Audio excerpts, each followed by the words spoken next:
السلام علیکم ورحمۃ اللہ وبرکاتہ۔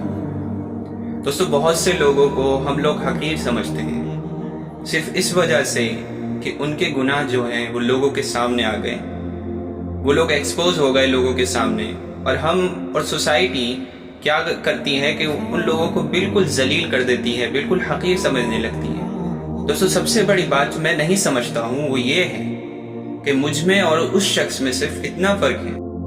کہ اللہ تعالیٰ نے اس کے گناہ کو لوگوں کے سامنے لا دیا ہے، اور میرے اس سے بڑے بڑے گناہوں پر اللہ تعالیٰ نے ابھی تک پردہ ڈالے رکھا ہے۔ تو دوستو، اس شخص کو ذلیل کرنے کے بجائے، اس کو حقیر سمجھنے کے بجائے ہمیں ڈرنا چاہیے، ہمیں اللہ کا شکر ادا کرنا چاہیے کہ اللہ تعالیٰ نے ہمارے وہ گناہ جو ہمیں اس سے بھی بدتر لوگوں کے سامنے بنا دیں گے ان پر پردہ ڈالے رکھا ہے، چاہے کہ ہم یہ جرت کریں کہ اس کو برا بھلا کہیں اپنے گناہوں کے باوجود۔ تو دوستو، اس چیز کو ہم سمجھیں اور اللہ کے سامنے عاجزی اختیار کریں اور اللہ سے ڈرتے رہیں، اللہ کی ناراضگی سے، کہ بہت سے ایسے گناہ ہیں کہ اگر لوگوں کے سامنے آ جائیں تو آج جو ہم اس کو ذلیل کر رہے ہیں اگلی باری ہماری بھی ہو سکتی ہے۔ تو دوستو، گناہوں سے ہم توبہ کریں